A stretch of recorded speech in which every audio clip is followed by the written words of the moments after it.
Welcome to the Dogtor Bros, where we have an honest discussion around vet life in and out of the clinic. My name is Adam. I am your dog of the day and your guide through this episode. And as always, I'm joined by some of my closest friends from vet school.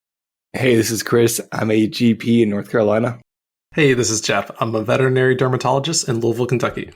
And again, this is Adam. I am a relief veterinarian in Louisville, Kentucky. And on today's episode, we're going to talk a little bit about pets who have lost a housemate. So the other pets in the household, do they go through a grieving process? And if so, how to help them with that. So before we get started on that, again, we're going to open up with an icebreaker question. Here's a fun one. Okay, so when you meet someone new, and they ask what you do you ever lie? This is Jeff. I'm going to be honest and say I haven't yet. I straight up would like to, because sometimes you get cornered and you get these long conversations and a thorough, almost like a meme scroll, ancient scroll of every piece of information from a new person's animal. And well, I love animals, but you know, I'm also not trying to work too much off the clock if I can help it. Sometimes I just need to be an accountant. I'm from IT, actually. This is Chris. I have lied one time. And I said I was in real estate, which is not a lie because I do some it's true. land flipping on the side. So that was it. I just didn't want to get into it. But most of the time I feel bad and I just say yes, I'm a vet, and we have a conversation. We go through their laundry list. And that's it. I mean, overall, they're pleasant conversations. I don't really hate it that much. But that one time I was just like, I don't want to get into it. Yeah, that's fair. This is Adam. I haven't. I don't know. I just feel bad. You feel bad. I feel bad. I can't do it. Can't bring myself to do it. Maybe in the future, but yeah, it is a lot because, and you know, people just, again, they want what's best for their animals, and they say, "Hey, here's a resource," and it's a good talking point. You know, people love to talk to people about what they're passionate about. So, you know, again, they want to, you know, just kind of carry that conversation. So it's there's good intention behind it, but yeah, it can be a lot sometimes. So we'll see what the future holds, I guess. Do you like animals? Like, yeah. Obviously, yeah. So, all right, but yeah, getting into today's episode. So yeah, we're talking about pets who another pet in the household was previously lost, or put down, or had recently passed. So the other pets in the household, how do they cope? That's kind of what we're touching on today. So just to kind of start things off, what do you guys think about this? Do you personally feel that pets grieve the loss of a housemate, and why or why not? This is Chris. I feel like they can. I think it just depends on the dog's personality. Like some dogs, they seem like they've grown up with or cat, and mostly I think it's dogs, grew up with that dog throughout its entire life, and then that one passed away, and then they kind of just feel weird or just like, when's that one coming home? So I don't know, it's like a true grieving, but maybe they're just more like confused on why their housemate is not there.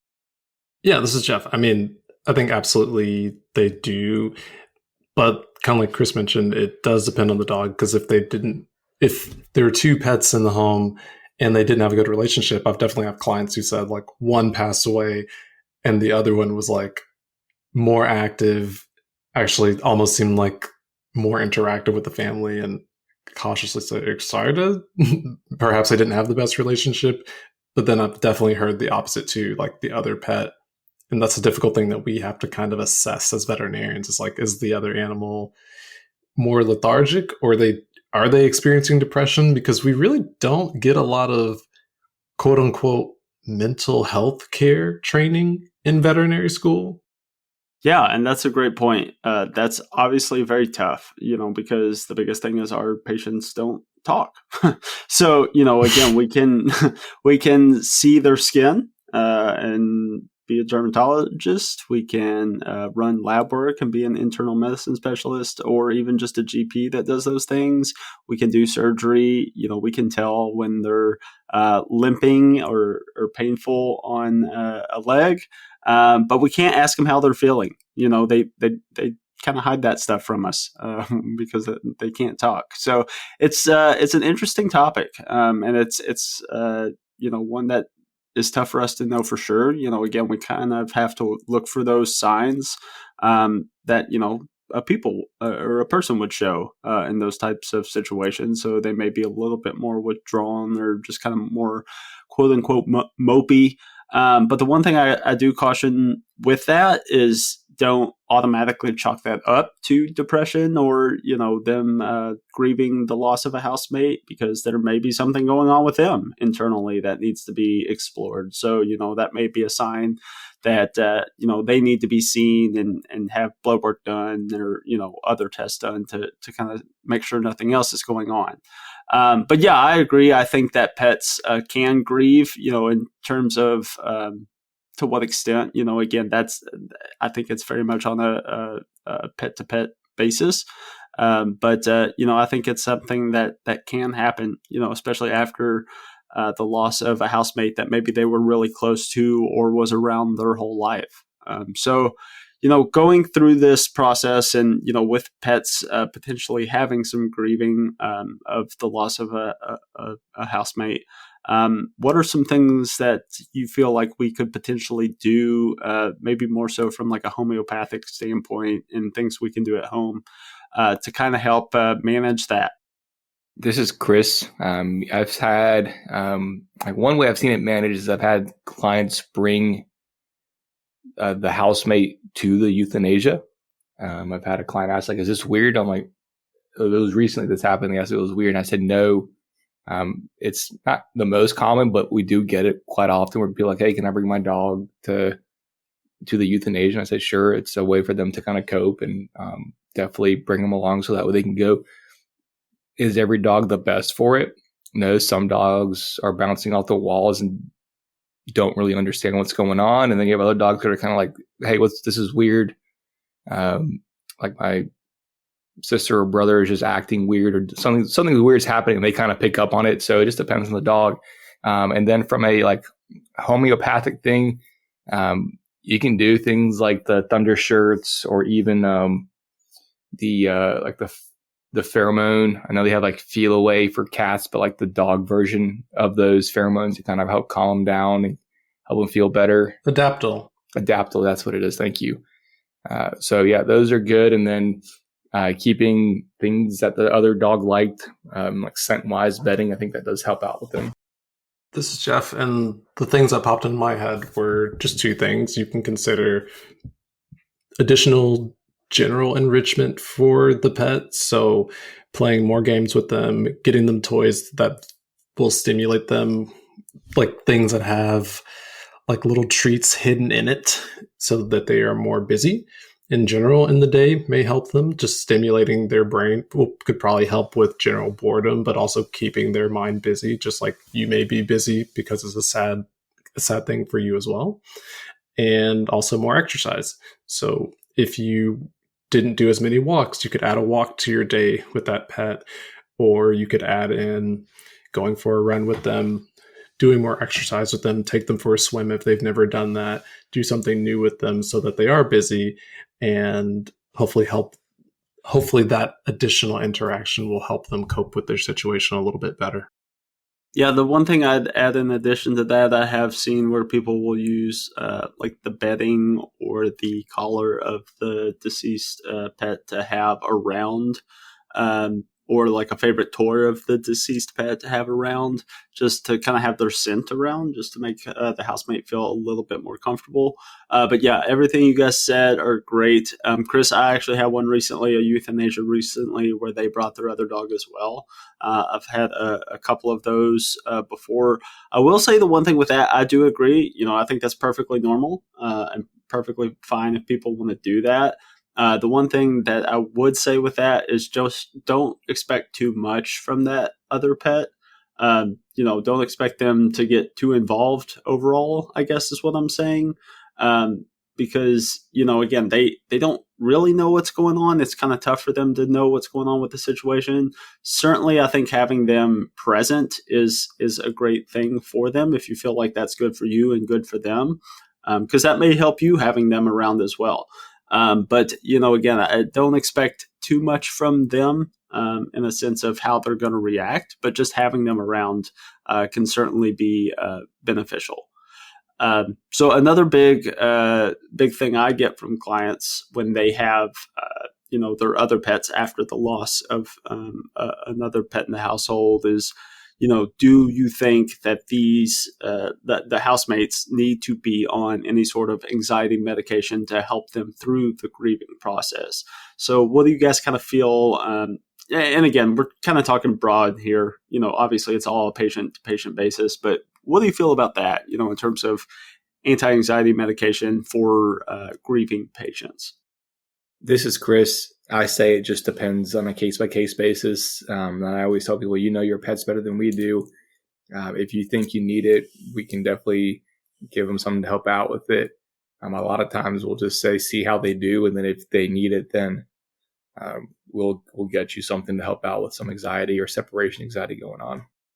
This is Jeff. I think I would go a little bit more scientific with it. So I would probably want a specific list of behaviors that we're trying to look at improving, because I find that, from what I remember from learning, I'm not a behavioralist, which is also an option.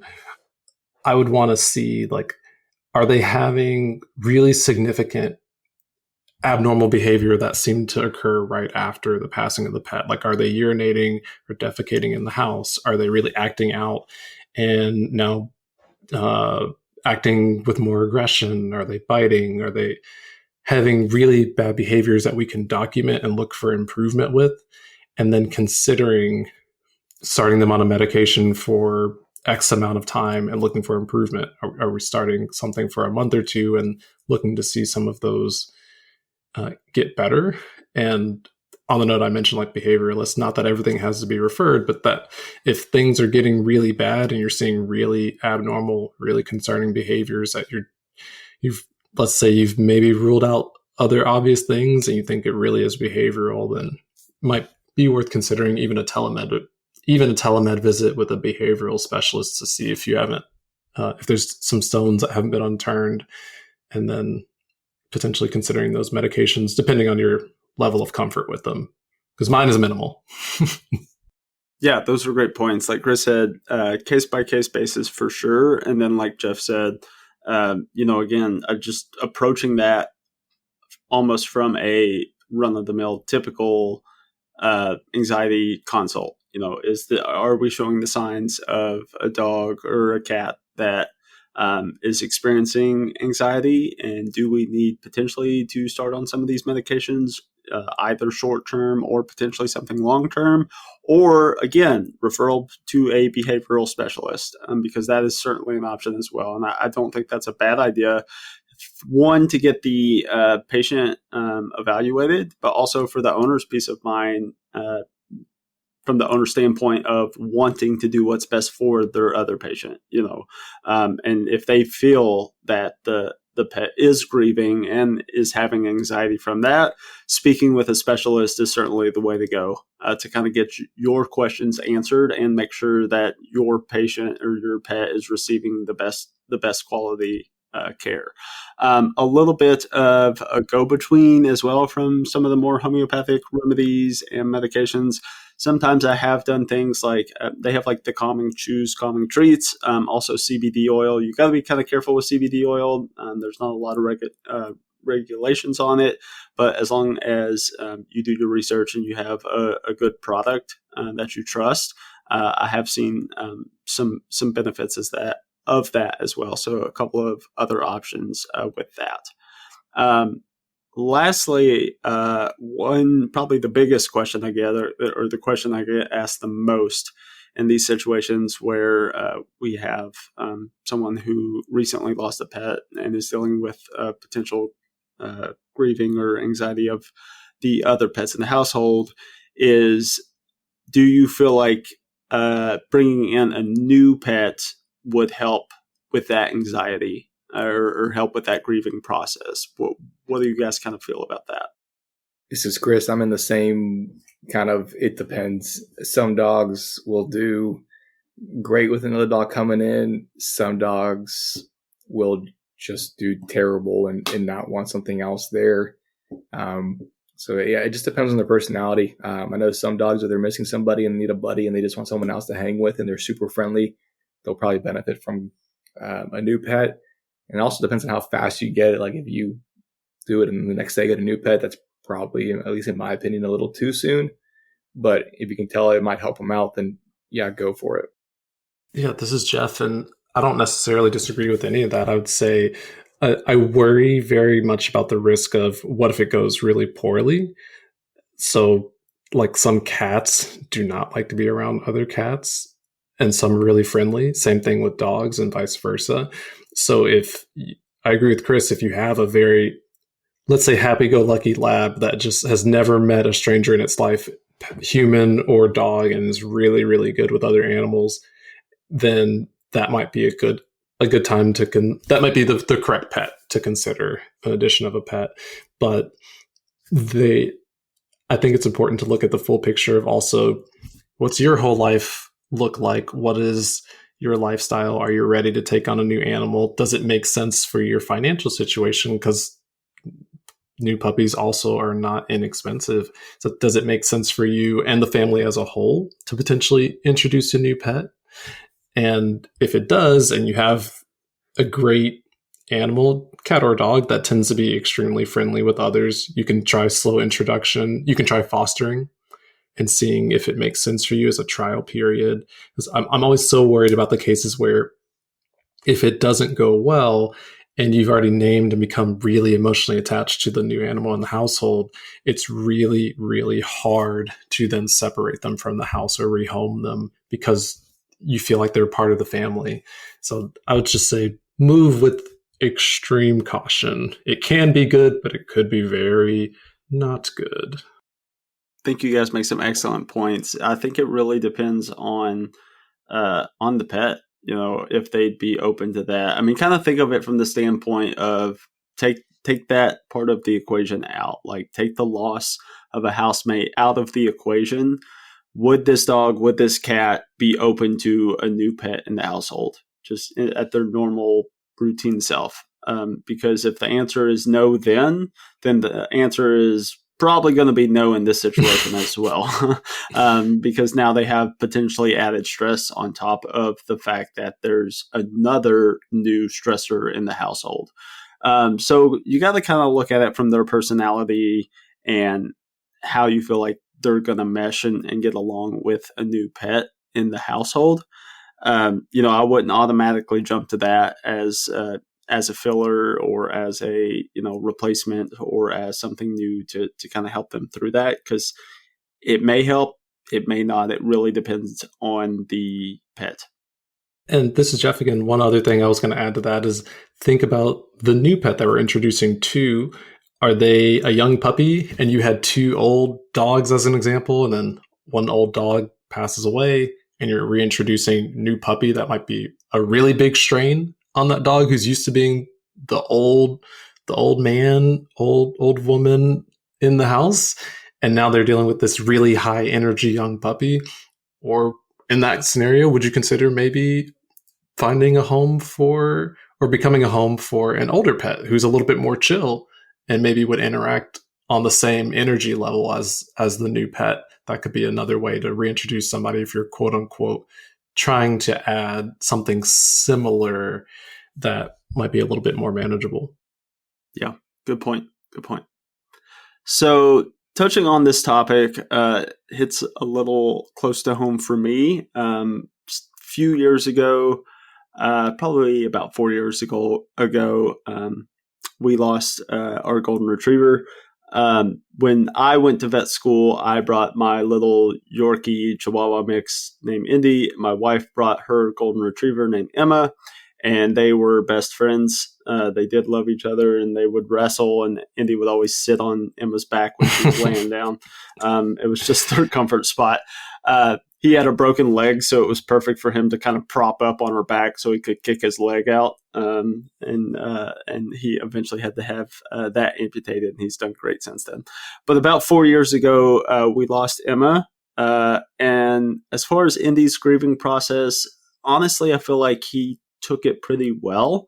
There wasn't much of a grieving process. I mean, you could definitely tell that he kind of wondered where she was and missed her in that aspect.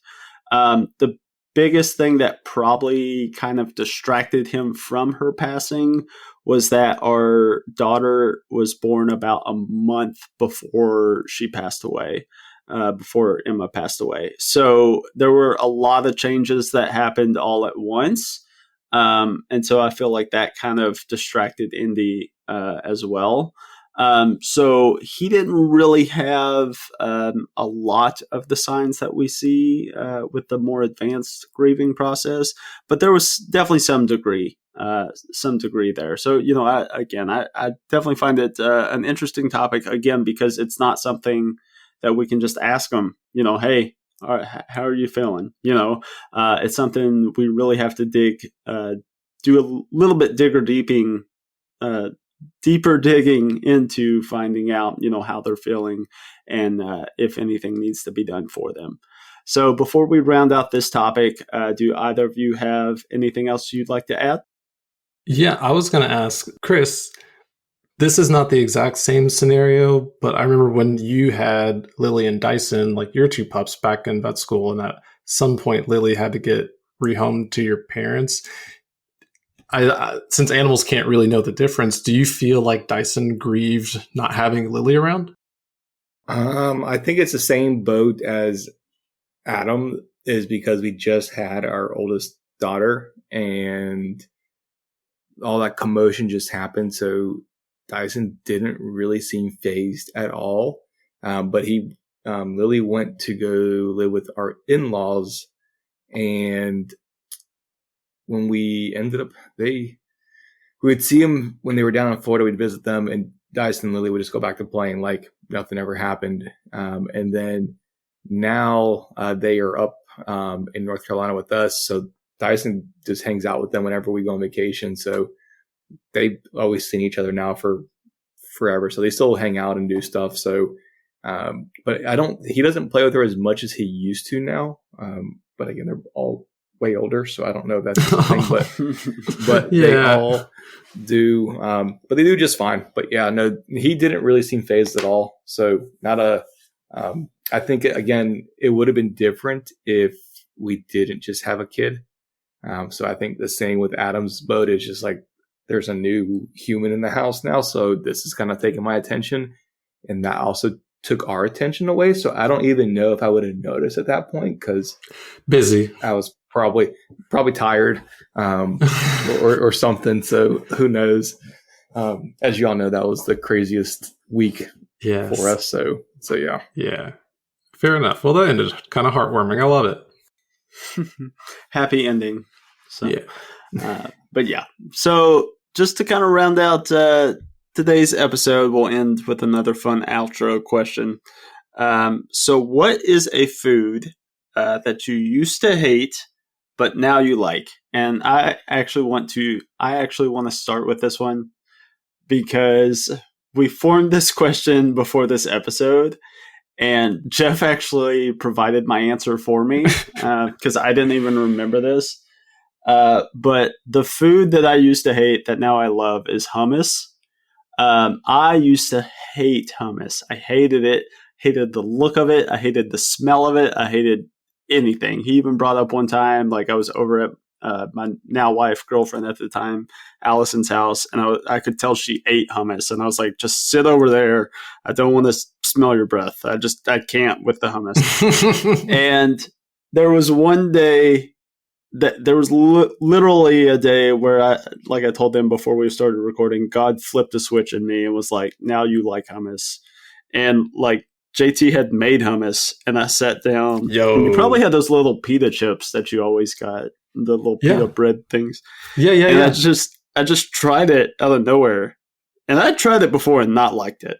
And I just tried it, and I was like, wow, that's good. And I just like took another bite, and I was like, oh my God, that's so good. And like, I became like a caveman. I was just like ravenous hummus monster. And I was just like eating all the hummus, and I could not control myself. And I was like, I need more hummus. It just like, I don't know. I just 180'd. I 180'd with the hummus, and I still love hummus. It's delicious. So It's delicious. it was wild. I can't explain it, but That's great. This is Chris. A food that I used to not like at all is Brussels sprouts, but now depends how they're prepared. I mean, again, I'm still like don't love them, but if they're like roasted really good and they're super crispy, and then with like a good like I don't know, like I don't know. There's one restaurant here that used to make it where it was like an aioli sauce or something that you like dip it into. Oh yeah. So like a crispy Brussels sprout was good. I mean, I'll eat broccoli now. I don't love it. I don't know. There's more foods I'll eat now that I didn't used to eat. So, but now I just kind of accept it and eat it, and I'll try it. Yeah, I'd say, this is Jeff. Mine would be probably, I don't know if love is the right word, but I used to really hate asparagus. Like, I hated the smell. Obviously there's after effects when you use the bathroom. It can be really pungent. But as an adult, I came around and I was like, oh, this isn't awful. And like, if it's roasted, I think that's what turned me over. It's like, I probably just had some really bad asparagus, or like just boiled, boring asparagus as I was younger, and like the texture's bad, but when it's roasted, it's a little bit more firm, a little bit more just better, probably better seasoned, you know. We just had it last night, roasted, of course. You roast them. You honestly roast most things. You're in a good. You're good to go. Thank you once again for joining us on the Dogtor Bros. If you would like to support us, please share this episode with others who may be interested in today's topic, and leave us a 5-star review on Apple Podcasts, Spotify, or wherever you listen to your podcasts. Would you like to influence our next episode? We love hearing your opinions and thoughts. Your comments may be our next topic. Please leave us suggestions via email at thedoctorbros@gmail.com, DM us at thedoctorbros on Instagram, or leave us comments on our posts. Again, this is Brandon. You can reach me at Dr. Mason IM on Instagram. And this is Chris, and you can reach me on Instagram at dr.chrishernandez. And this is Jeff. You can find me on TikTok or Instagram at DermDrJeff, DermDrJeff. And this is Adam. You can reach me on Instagram at Dr. Adam DVM. That's DRADAMDVM.